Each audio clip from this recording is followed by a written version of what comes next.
Hey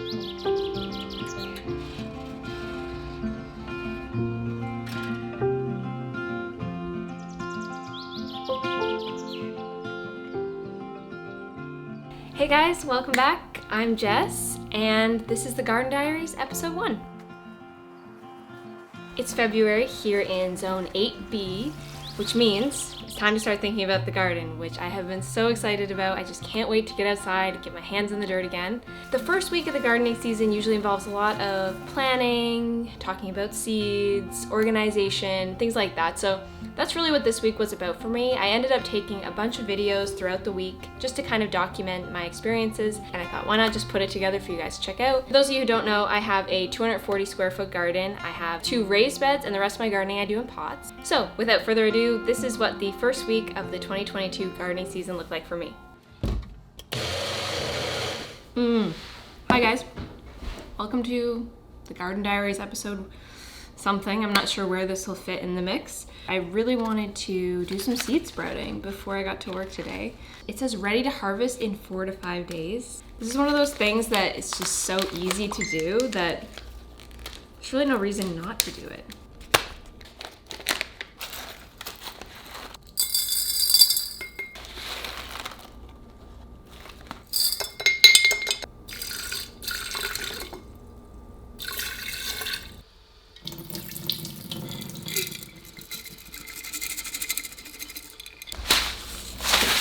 Today's a really busy day. I had to repot one of my houseplants that I've been meaning to do for a long time.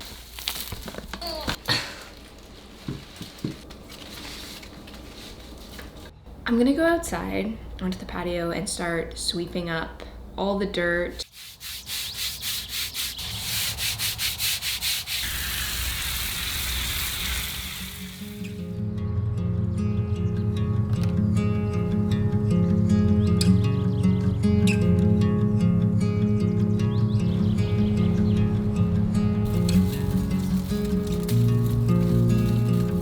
This morning, I just went out for a walk with my coffee. It's a beautiful sunrise happening outside, and just wanted to take that in.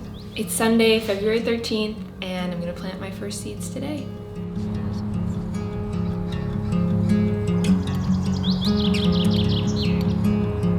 I rest the spoon kind of right on the edge of the tray. Yeah, so it's not shaking.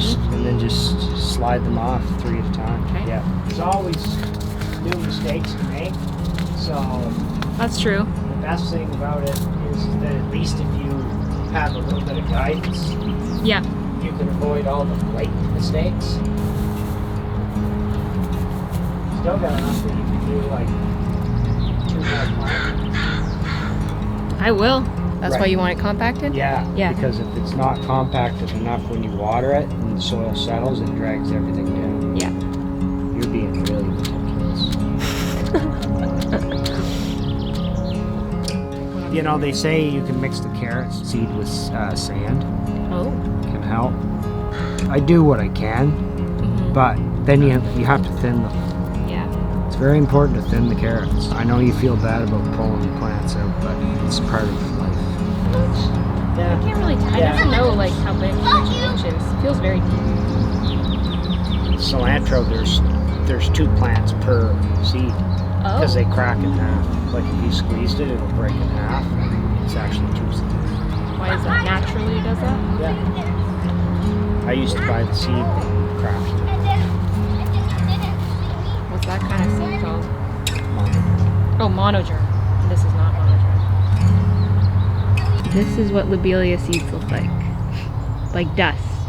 I just tap the spoon and watch the seeds come off the end. Okay, this is fine to water, right? Yeah. All right, hey friends, I'm just up in my office working, taking a little break because my dad texted me and asked, did your seed sprout? It's been almost 48 hours since we planted all those seeds, and I checked this morning, nothing. I went back an hour later after he texted me, and we've got little tiny sprouts. The arugula is sprouting, the lettuce is sprouting, the marigolds are sprouting, the blue boy cornflowers are sprouting, and the basil, if I just peek around in there, it's just about to crest up. So the feeling of sprouts poking through the soil almost feels like magic to me. It never feels like it should work, but then when it does, it's kind of like the best feeling ever. So Hello again, we're back. Today, I'm organizing my seeds. I didn't want to leave this too long because last year I left my seeds under the barbecue through the winter and they got damp and some of them sprouted and I just felt like a bad seed mom. Now, I've seen a lot of different ways to organize seeds. You can use those accordion folders, but I've also seen a lot of YouTubers talking about these for seed organization. Photo and craft keeper. It's got all these little compartments and I got this at Michael's.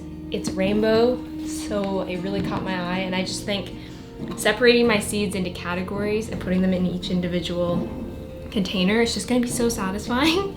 Yeah, so no more wet, destroyed seeds for me. Help me out, my long lost friend.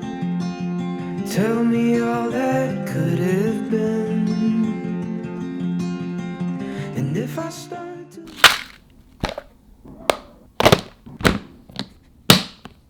Okay, another day. Today was a very exciting day. Today was a seed swap in my neighborhood. I've never been to a seed swap before, but I knew that I had a bunch of extra seeds. I'm not gonna be able to use all of them, so I packaged them up into these little packages and I brought them. And then I was able to get a bunch of new varieties.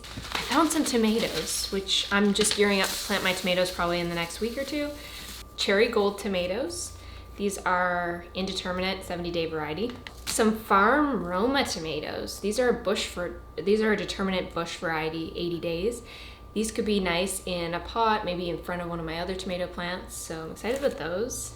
Oh, and these sounded good. Blush tomatoes. So these are an indeterminate oval cherry type tomato, 70 to 80 days. So we'll see if I end up planting those this year. If not this year, then next year. And I got a lettuce called Pomegranate Punch from West Coast Seeds. Yeah, that one looked really yummy. 65-day variety.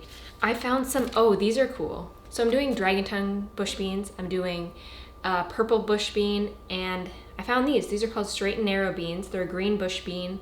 They're a filet bean, and they're 5 inches long. And the reviews on these online sounded really delicious. So I'm excited to add those to my row of bush beans that I'm doing. I also found some more sunflowers. These ones are called Music Box, and I don't have any seeds like this. These ones they have 4 to 5 inch flowers. They grow 28 inches tall. So they're a bit of a shorter variety of sunflower. So I think I'll be able to find somewhere to stick a few of those in too. I also found a different type of calendula I don't have. It's called Zeolites calendula. So I'll mix that in with my other ones when I go to plant those. Yeah, and I also got some garlic chive seeds because I've been thinking about doing one of the beds with the tomatoes, the peppers, maybe some garlic chives, and making it kind of like a salsa style bed where I can grab a tomato, I can grab some peppers and chop it all up into some salsa. So, seed swaps are epic. I mean, I just took a few of each different kind and put them in these little bags. So now I have to add these to my seed organization. Okay, so that wraps up the first week of the 2022 garden season for me.